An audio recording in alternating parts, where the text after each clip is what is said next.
right, everybody, we're back. Welcome to another episode of Shoot the J.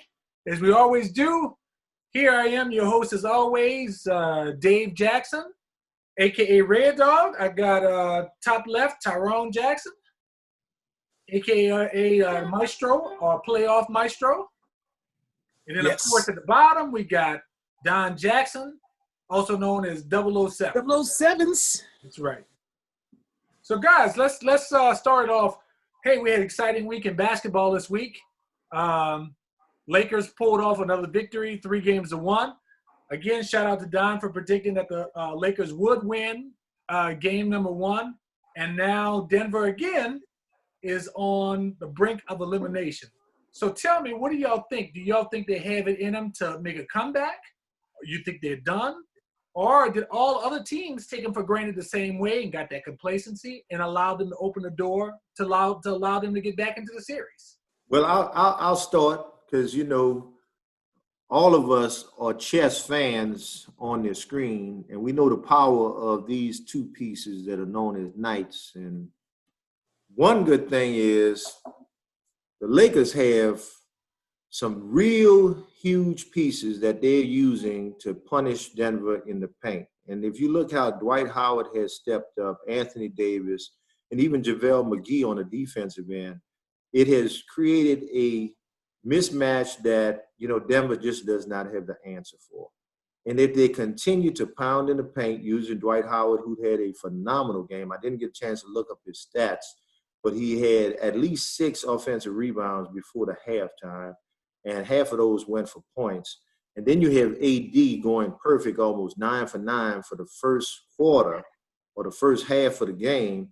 How can you match that kind of intensity from the bigs of the Lakers? As long as Lakers stay true to form and continue to pound in the paint, they should not have any more trouble with Denver in this last game. All right. Tyrone? Well, I mean, just as dominant as AD was, that little Jamal Murray was going straight off. I mean, he did some shots I've never seen before in my life and kept coming up with even more of them. I mean, he was like a magician. So, that was that shot. Then LeBron jumps in perfect defense and he comes up on his arm, throws English all falls down. He's about an inch away off the floor when he throws the thing up. I've seen some stuff like that, and they still lost. Like, he was doing all those spectacular things just to get them within 4 points or 5 points. And then at the end, see, this is the difference between the Clippers and Utah. They just let him do whatever he wanted to do. But LeBron says, hey, man, I want to take him. And he took him, and you look at the stats, he held Jamal Murray to some low amount of points, but he could have scored 50 or 60 points. My question is, does he have it in him to do it again?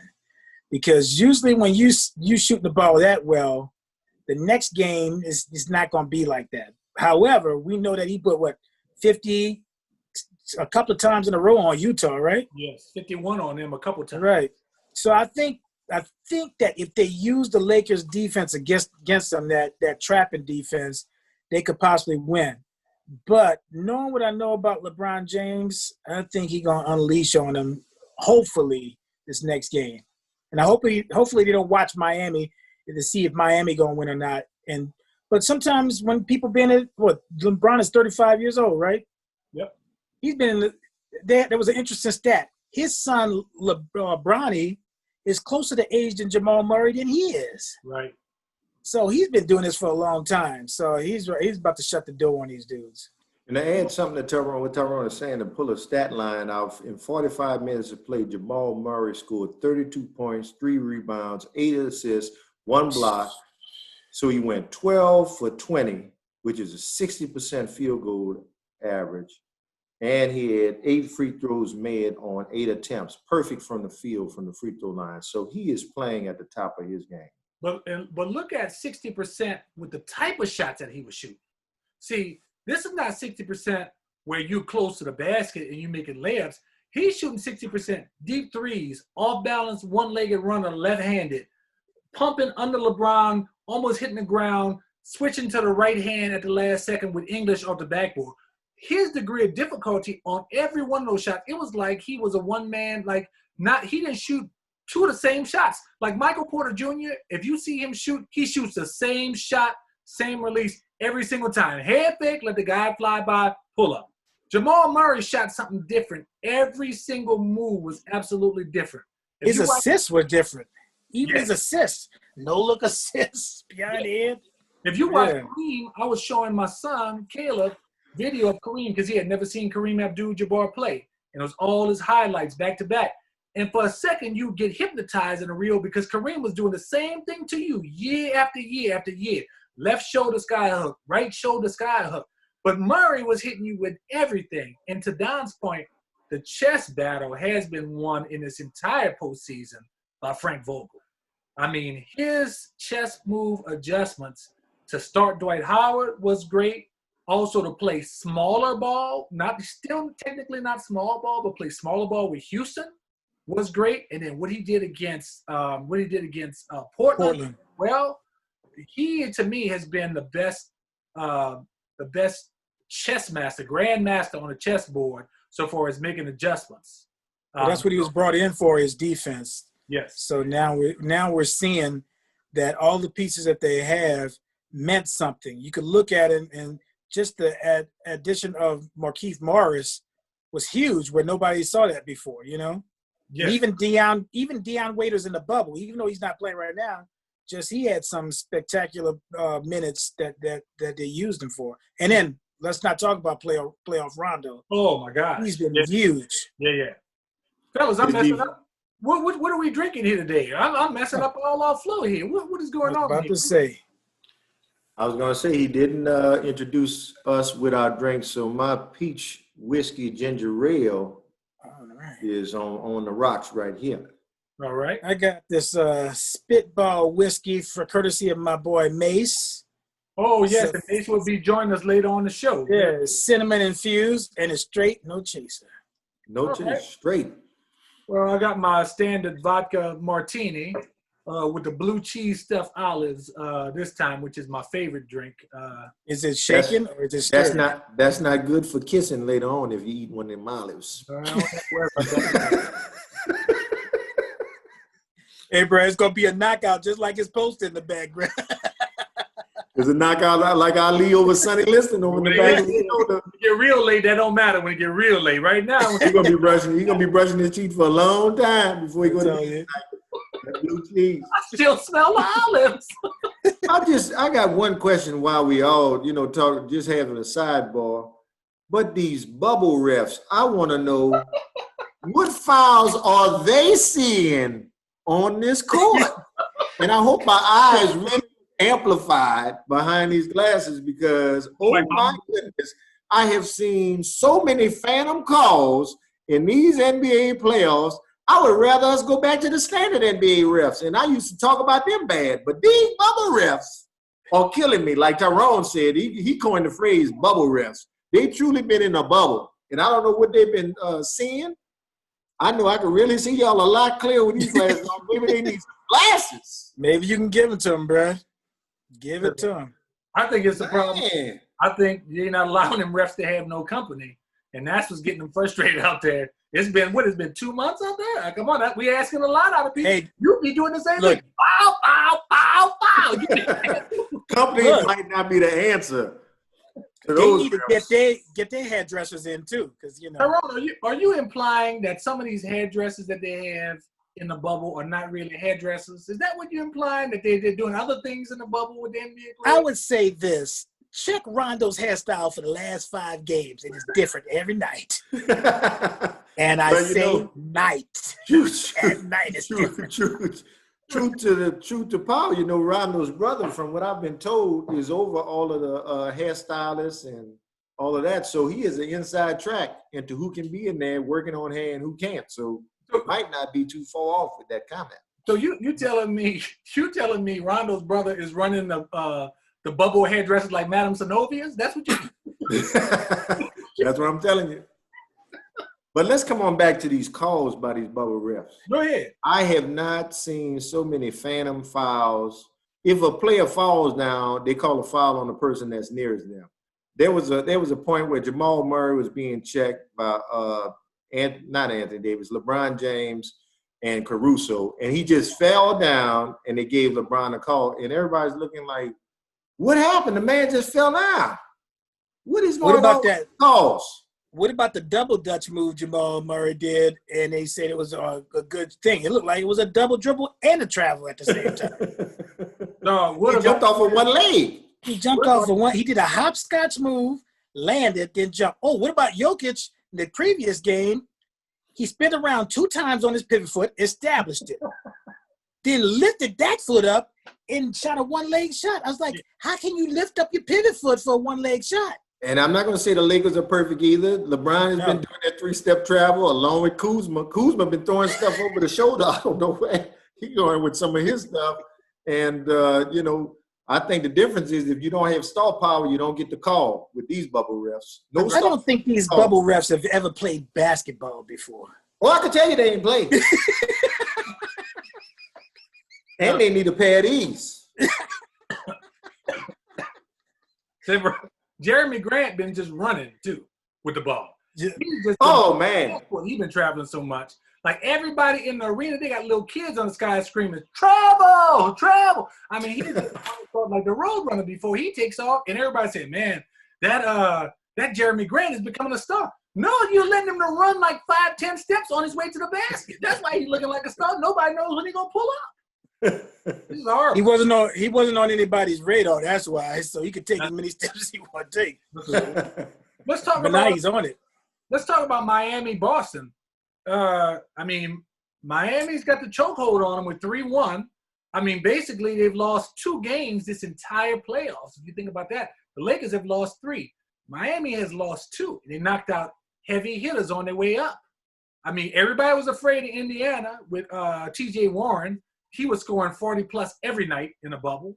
Mm-hmm. Then they knock off the MVP and the Defensive Player of the Year, and they lose 1 game to Milwaukee, and they've only lost 1 game to a team that supposedly on paper has more talent than them. So what do you think they're going to do tonight?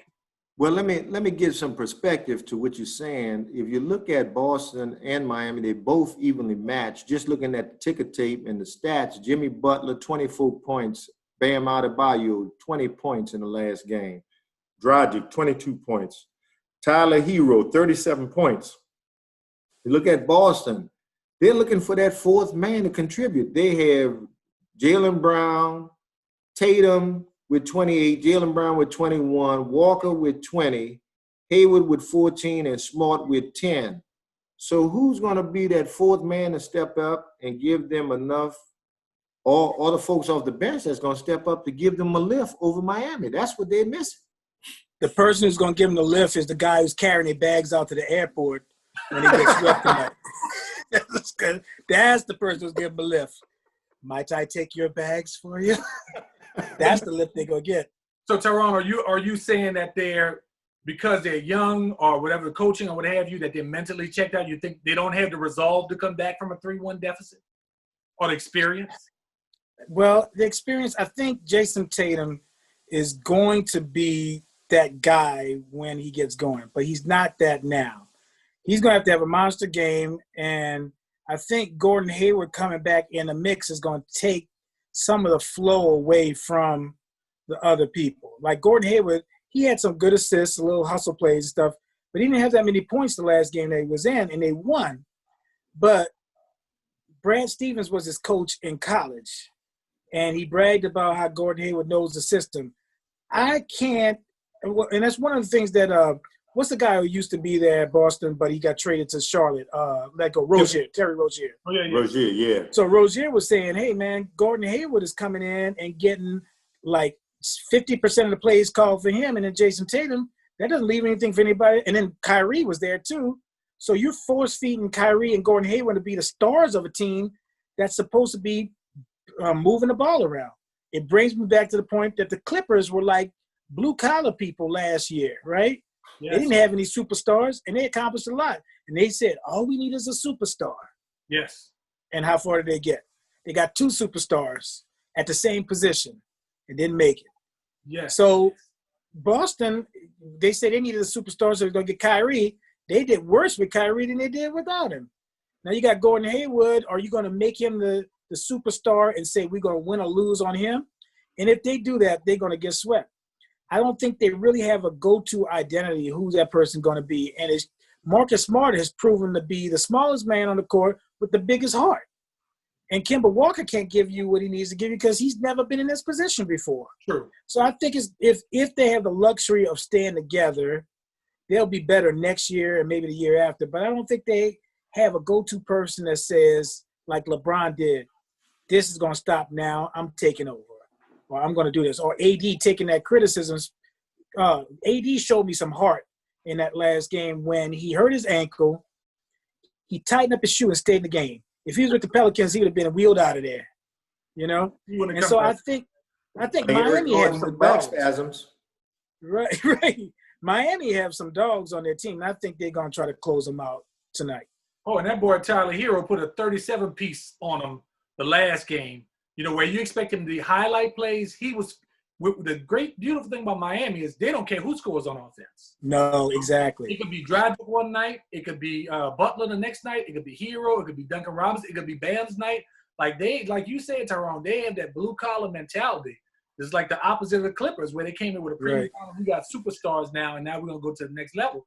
When you mix those styles, sometimes just having a blue-collar, pit bull mentality is better than we have all the talent and we're better than y'all and we're going to win mentality, And think about who Tyler Hero is going up against in practice. Like Jimmy Butler. Didn't Shannon Sharp say in his practice against the Baltimore Ravens defense, they couldn't even do a first down. And so it's like, man, if we can't score a first down, what these other teams going to do? And we see these boys every day. Right. So if you have the luxury of playing one of the best defensive men, these other cats ain't going to stop you. You know what I'm saying? Man, let's switch to boxing. Vasily Lomachenko versus Teofimo Lopez. I think they're fighting at 135 pounds, 135 pounds. Who do you think is going to win this? I'm going to let Don start because this is both of his fighters. Lomachenko. Offense on offense. Lopez. They fight in October. I like both of these guys because they have elusive movement and they have knockout power. And they're kind of cagey. I mean, just when you think you're trying to figure them out, they have a couple moves that they can dodge and then hit, dodge, hit, dodge, hit. So when I say cagey, I mean, you can never cut them off to the point where they can't get their offense out or get their moves out. And so this is a tough one for me because Lomachenko has been one to be able to overwhelm his opponents with nothing but offense. Mm-hmm. And throughout the duration of the fight, a barrage of punches and angles. And Teofimo Lopez has that one punch. He has power in both hands, but he also has knockout power. So I got to give the edge to the younger stud, Teofimo, on this fight. I have two perspectives on it. First of all, that's not Lomachenko's real weight in division. So you got to expect that Teofimo Lopez is going to be the bigger fighter and able to take punches. So with that being said, a natural featherweight as opposed to a lightweight is what you're saying. Yeah, it's kind of funny that he didn't fight Mikey Garcia. Right. And then when Terrence Crawford left the division, all of a sudden now he's going up into that division. You know what I'm saying? He's not fighting Gervonta Davis yet or any of these kind of cats.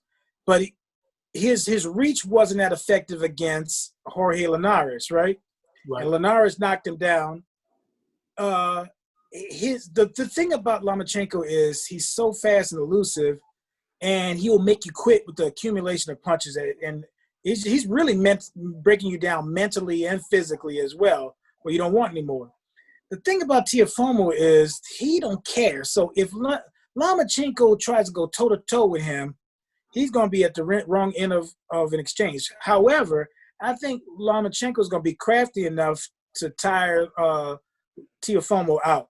And so depends on what Lomachenko, if he gets baited into trying to fight that offensive fight, he's going to be in trouble. That's what I'm thinking. But I think he's going to not knock Teofimo out unless he gets tired and knock him out. That's what I think. If Lomachenko gets him into those later rounds, from being crafty, he can get Lopez. So you think Lomachenko has an edge on him? I think depends on what Lomachenko shows up. I think the edge for Teofimo is his weight and youth and being naturally in that weight class. I think the edge for Lomachenko is he's going to get all the calls. He's going to get if he's crafty, if he's elusive, and he can get him into the later rounds. I think that's where he's got the edge. So I can't call it until I see the first round and see how Lomachenko decides to fight him.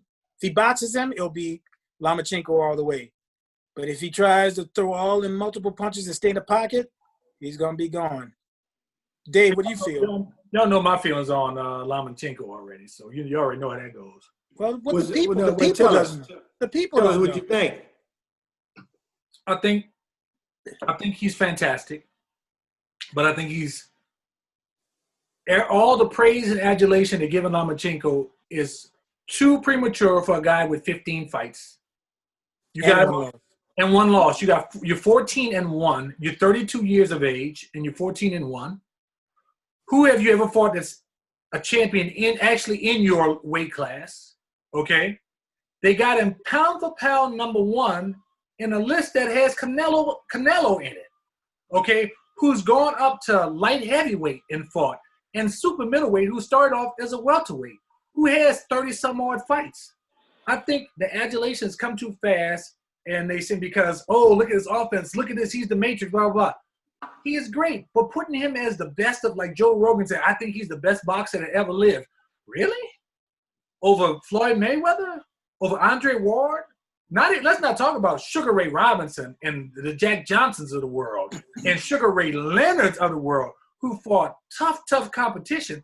This guy has 15 fights and lost 1 to a journeyman, Salido. He lost to a journeyman in his very first fight. Champions find ways to win, okay? Mayweather was having a tough time with Zab Judah. But what did he do? Supercomputer cranked up, made the adjustment. He was like a whole different fighter, right? Sugar Ray Leonard was having all types of problems with Hearns. Made the adjustment and got him out of there. I didn't see any adjustments with Lomachenko, and he's great. That offense and defense is built in. A lot of people don't know boxing. They watch him and say, wow, he's evading punches. He's not evading the punches as they come. His offense is built into his defense. So when he throws 3 punches, he already has the movement in to get out of the way and sidestep and turn. It's built into his practice and combinations. I just think it's a little premature. I mean, he is a veteran. He has had way more fights than Lopez has. But the power edge is definitely for Lopez. And Lopez's offense is one that it almost plays defense for you because the guys are afraid to throw because he hit you with 1 shot at lightweight and he's getting you out of there. He leaves your face stuck when he's hitting guys. And Lomachenko knocks guys out, as Tyrone said, over accumulation of punches or with timing where he'll catch you reaching and clip you. Whereas Lopez is going to hit you flush and you can see the punch coming and get you out of there. There was one fight where Teofimo didn't take seriously and he just narrowly won that fight. That was before the one against Comey. But I think he's really hyped. Him and his dad is really hyped for this fight, that they're preparing him for it. So we'll see. Now, Dave knows I disagree with his assessment of the greatest boxer of all time being Mayweather, but that's a subject for another discussion. I cannot endorse that fact. So that's going to definitely be on one of our next shows about boxing. We got to hash that out because he's not one of the greatest in my book. I'm sorry. I don't want to see a man dodge punches for 10 rounds and mix it up when he wants to mix it up. I think we got the definition difference between greatest and best, where somebody might be best, but that doesn't make them the greatest. Where I think Floyd Mayweather is the best or the most advanced athlete combat athlete that has ever lived. Well, let's have a show. Because he didn't overcome obstacles. Let's have a show on that so we can talk about it. Exactly. Let's get a boxing expert in. I'll try to get us a boxing expert to come weigh in and see what they say. I know a few former fighters and a few trainers, and let's see if we can get them in to weigh in on that discussion. Yeah, I'll come in. That man behind David's head is one of the tops in my running. The man right there one of the tops in my running as one of the greatest of all time. And Wait, don't say that. Why? We'll I'm not gonna go there. I'm not gonna go there. We'll talk about that. You have an argument with me on that. I got the man picture on the wall. He's my favorite. Yeah, but I know how much you be sweating Mayweather, brother. I know how much you be sweating Floyd Mayweather, brother. Hey, we can. And Tyrone, so far you talking about boxing experts when you say you on the show. We're not talking about street fighting, Tyrone. We're talking about boxing. Okay. We're not talking about your expertise, bro. That's not what we're talking about. I got some tricks, y'all. You can't do none of them tricks in the ring. Everything you do is illegal in 48 states. Well, that rib mix he does, that's legal. That's legal. Thank you, Dad. Guys, it's a perfect transition. I'm going to bring Mace in. I see him in the waiting room. Bring him in. Let's admit. Let's talk to him for a minute. Mace, are you there? I'm here. Where's your face? Let's see your face. What's up, gentlemen? Where's your face? We don't see you, bro. Hold on. My son must have turned it off during class today. I have turned back on. Now can you see me? Yeah. All right, there we go. Salute, my brother. Brothers. Now I'm in trouble. Where's your There you go. what you got? That looked like a glass of ice there, Mace. Well, it was whiskey, but now it's gone. You getting on our show drunk? Is that what it is? You drinking? Listen, it's hard enough dealing with one, Jackson. I don't know how I'm going to deal with three of them. For everybody who doesn't know, we have Mace Hibbard here on the show, saxophone player extraordinaire. Still has one of the best solos that I've ever heard, particularly from the saxophone on one of Tyrone's albums that I just listened to over and over and over and over again. So just a talented musician. You're a professor as well, is that correct? Sure is. Yeah.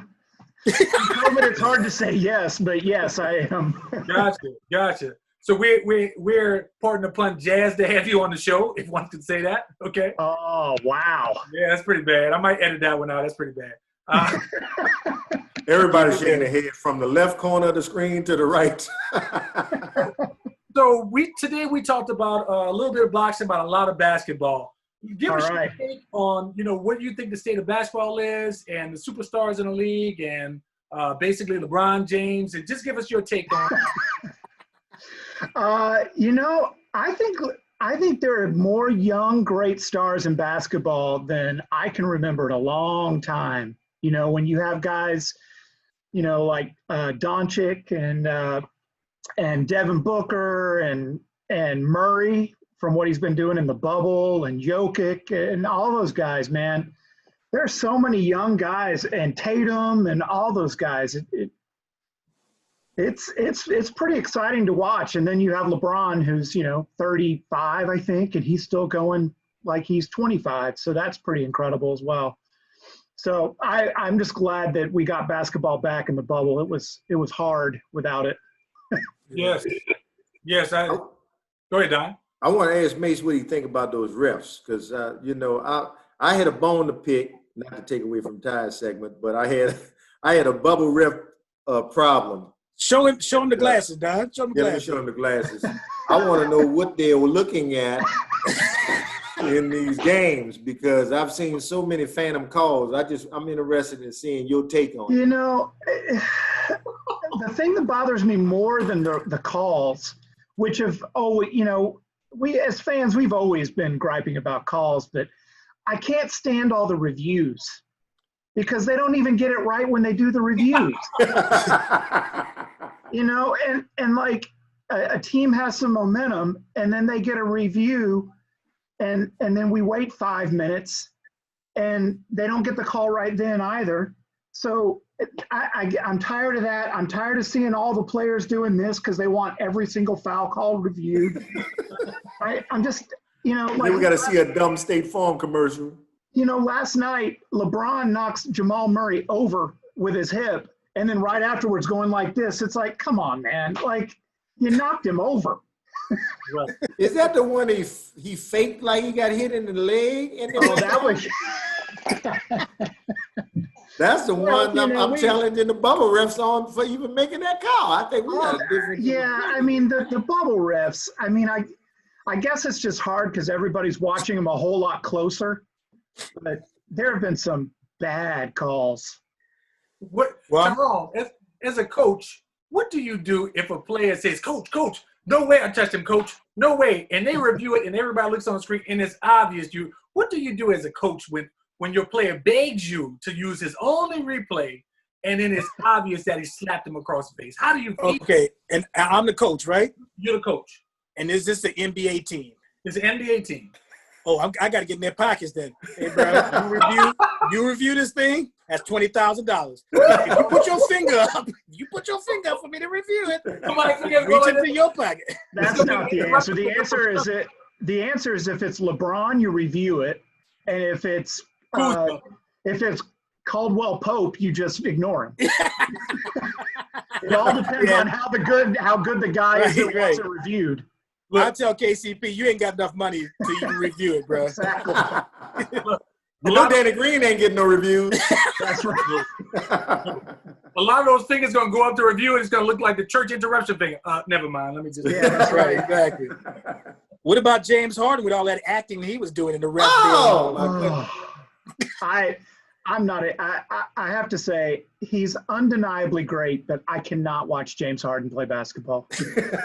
It's so boring. Like he holds the ball for 20 seconds, and then he just throws his arms up like this and somehow gets 3 free throws out of it. I can't stand it. I understand that that's the new thing, but it's not the new thing, Mace. It's just him.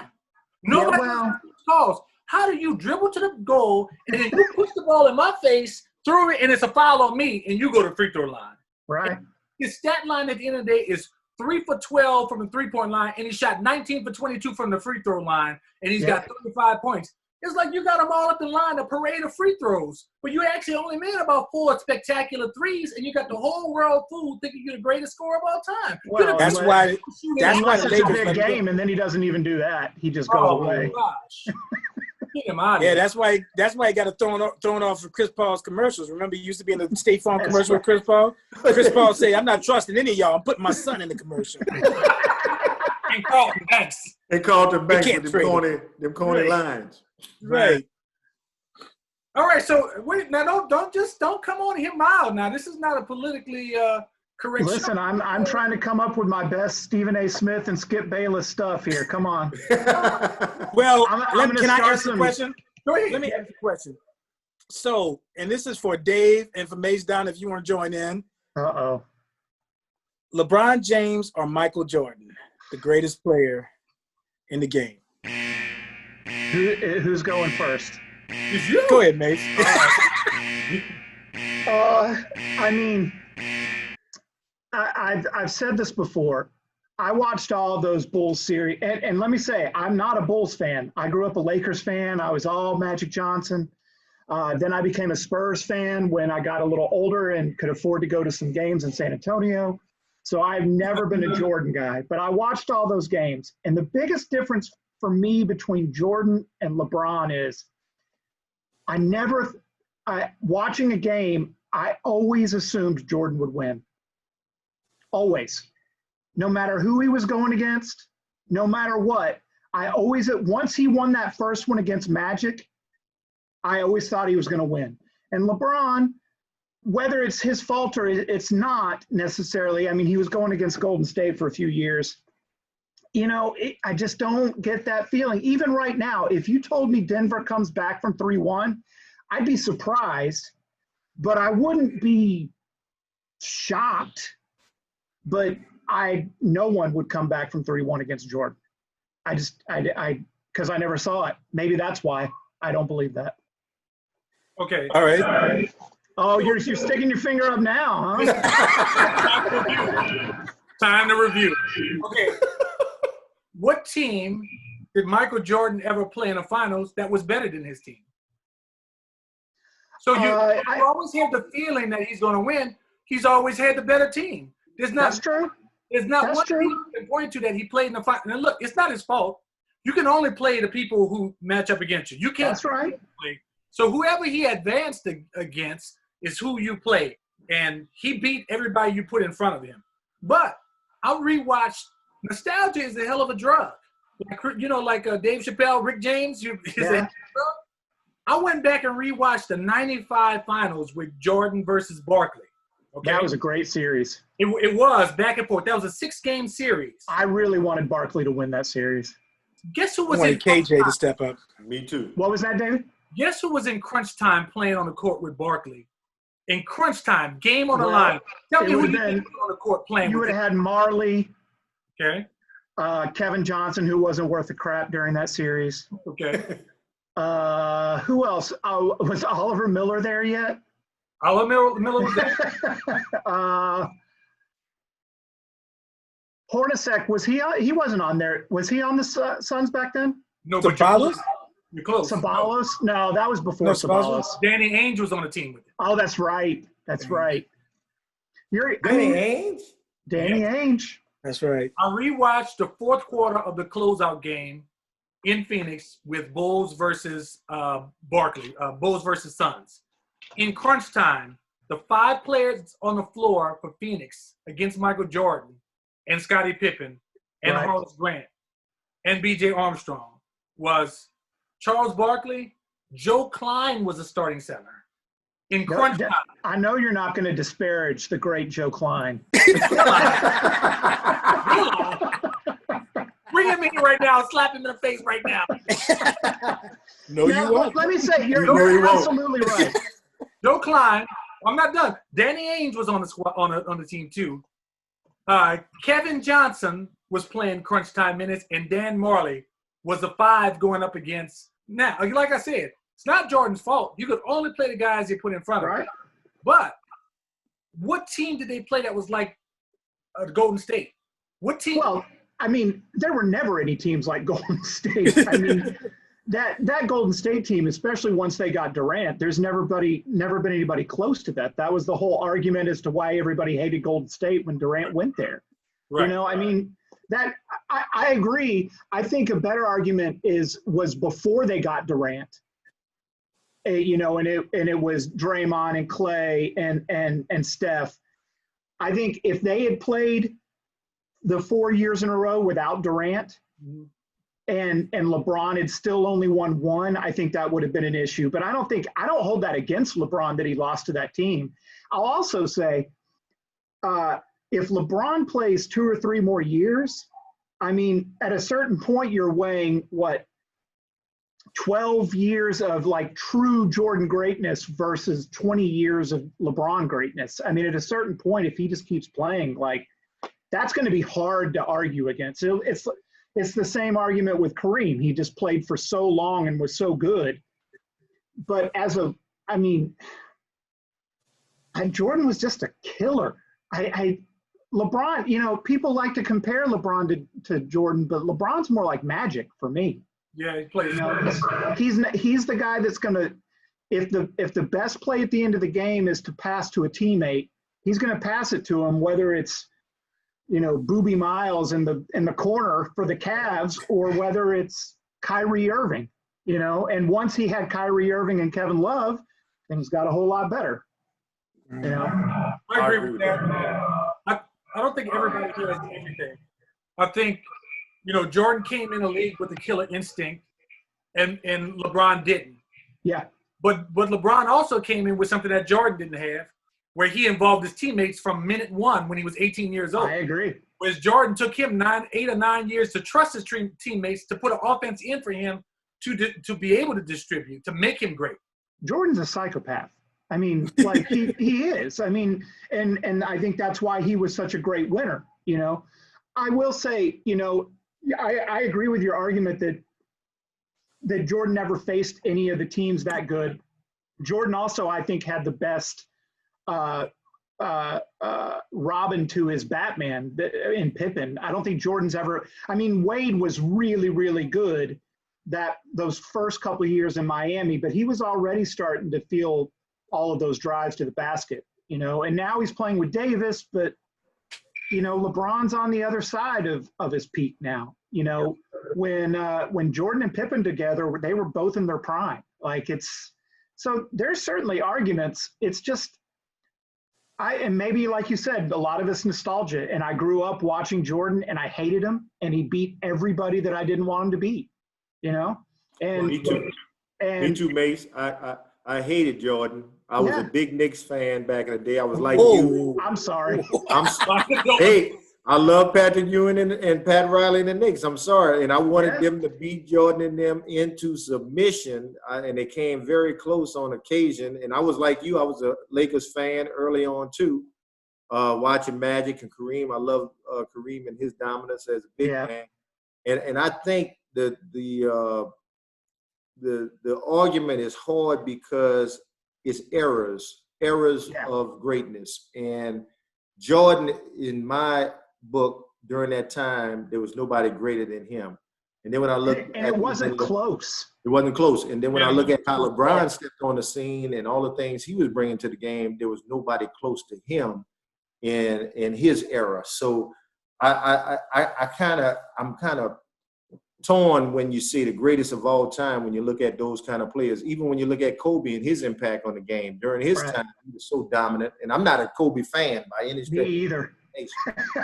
But he had a way of dominating that, you just couldn't deny it. I much prefer watching LeBron. Much prefer. I also, just as a human being, I think LeBron is one of the greatest examples of somebody that grew up in sort of like child stardom and became like an incredible person.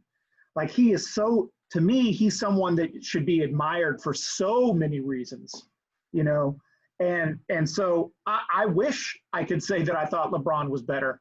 It would make me so happy, but it's hard when I watched him just, stab all those players in the hearts in the mid-90s and, to everybody that ever stepped up to him. I will say this. I will say Jordan saved ESPN because when the coronavirus hit and everything ground to a standstill, that documentary, I was looking at ESPN. They had sports I've never seen before on there, and I'm like, what are they doing? As soon as they brought The Last Dance out early, that saved everything. I got to say, there's also just something about Jordan. Like, my kids who unfortunately could care less about sports, like as much as I love it, they just don't care. They sat and watched every second of The Last Dance, and they were into it. They were like, man, I had no idea that guy was so good. And, there's just something about him that I don't know. I don't know what it is, but my son, who's never sat and watched a basketball game with me, was asking me to watch The Last Dance. That's crazy. I thought ESPN did a good job with the storytelling. I think they've beefed up, those series, those 30 for 30 series, because I've watched so many of those, and you get glued to it.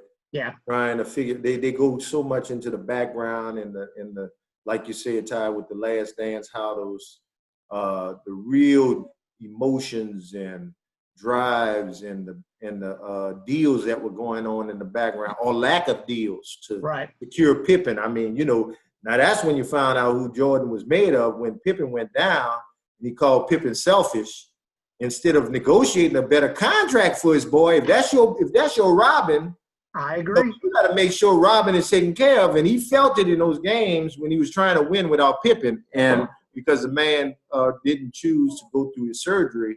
Jordan looked out for Jordan number one and number two and number three. And that's never been the guy that I like watching. And maybe that's just because like I said, I grew up and the first guy I started really watching was Magic. And so that's just a different mentality, I don't know.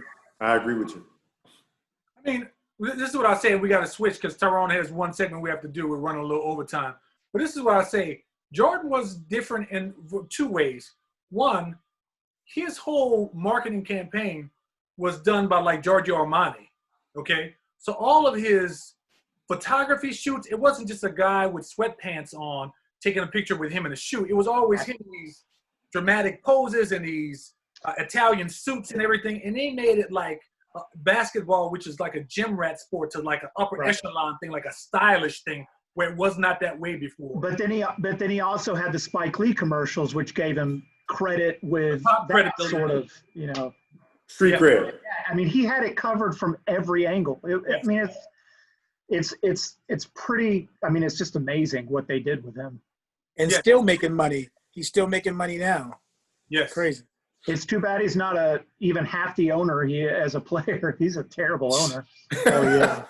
Great players Kwame never Brown. become coaches or GMs. They never do because Right. their expectations on players are like themselves. They're like, why can't you go do that? 360 and dunk it. No, only you could do the 360 and dunk it, brother. Why are you expecting this out of that guy? You know, he's not you. You know. The Are only you one telling that me was- Kwame Brown? You telling me Kwame Brown could not do a 360 and dunk it? He could, but it would be a donut if he. The only coach I remember of a great player that I remember, Larry Bird was a pretty good coach for Indiana those years. Yeah, he was. He was But great. he had to get out of it. But He was even great, he but had to get out of it. He had to get out of it. He was eating it up that everybody didn't have the same work ethic as him, shooting 5,000 jump shots a day. You're absolutely right. You know, but he was It's the great. guys like Steve Kerr and Doc Rivers and those guys that put in the work, but also they couldn't rely just on their physical gifts. They had to think the game as well. That's it. And they have to be able to relate it to the regular player. I think you know, when you're talking extraordinary players like you all are saying, they feel like everybody has these innate gifts, but there are some little things that they've forgotten along the way that they learned to help them get to that level. And so you look at the Doc Rivers of the world, who's always depended on those techniques. Steve Kerr's. I mean, Steve Kerr outworked those cats. I mean, that's how he was able to get his way into that starting five, by outworking the Paxsons and stuff and shooting the three when it was in his hand, you know, at the last second from Jordan. But, you know, it's being able to relate, you know, all of those little things that players really can implement into their game and then help them get better. Well, guys, let's move on to Tyrone's final segment. This is a new thing we're doing. It's called Bone to Pick. I got a bone to pick. Oh, Lord. Man, that's a Manchu wing. What is that? This hasn't had the steroids in it yet. You don't understand that. See, there's no steroids. That's a real chicken leg right there. What is your bone to pick? Okay, David, what do I always like to fuss about? These genius coaches. It's these genius coaches. Okay, first genius coach, Sean Payton. Oh, Lord. Okay, you look across. I love the Saints. Don't get me wrong. I love the Saints. Let's talk about a couple of games. Let's talk about the Raiders, first of all. You cannot go into that game not respecting the coach on the other side, because guess what? That coach was once a genius coach, and he has just as many rings as you have. Okay? One. Now, you're going to try to recreate the Saints team that won the championship by putting all these things in. Instead of dealing with the matchups that you have, you're going to get a defensive coordinator that's more like Greg Williams, but not Greg Williams. So you're going to blitz on every single play against somebody who's also a genius like you are. And that tight end was eating them up. Look at some of the stats. Hey, by the way, tight end, Georgia Tech alum. Oh, wow. When are you going to make this adjustment? You need to hold more time on the clock, but you're going to blitz them and let them get these third downs and get all these things when clearly you should set up some type of zone matchup for this tight end who's eating you up on third downs and extending the play. But why are you doing this? And then Drew Brees is going to throw a ball off his back foot, and you're not going to ride the hot wave. You got Kamara who's in space making plays. If I ever played for the Saints and I played a position player like a wide receiver, I would never get an incentive-laden contract because you could never get stats with this cat unless you're Thomas, right? I'd pay money to see you play wide receiver for the Saints, by the way. That's more like Ironhead Haywood. Thank you, Mace. I appreciate you, Mace. Well, all right. I mean, they didn't have Thomas for the game. That's a pretty big loss. I mean, you're a genius, Mace. You're supposed to be a genius. Nobody thinks that way with Bill Belichick. Bill Belichick, you have pieces moving in and out, and yet he accomplishes a whole lot. I'm with Tyrone on that one. Sometimes you can think of schemes, and as he said, you got the matchup. The guy's chewing up yards on screen passes. Kamara, they can't stop him. Stop thinking about plays and start thinking about players. Too many Yeah. plays in your mind, and just you think Bill Parcells would have a matchup and not go to it and run a triple reverse or run a bootleg or change formation? No. Bill Parcells is gonna beat you with that same formation until you stop. He doesn't care how ugly the game gets. How many Super Bowls has he won with field goals? Because he didn't care how ugly or muddy the game got.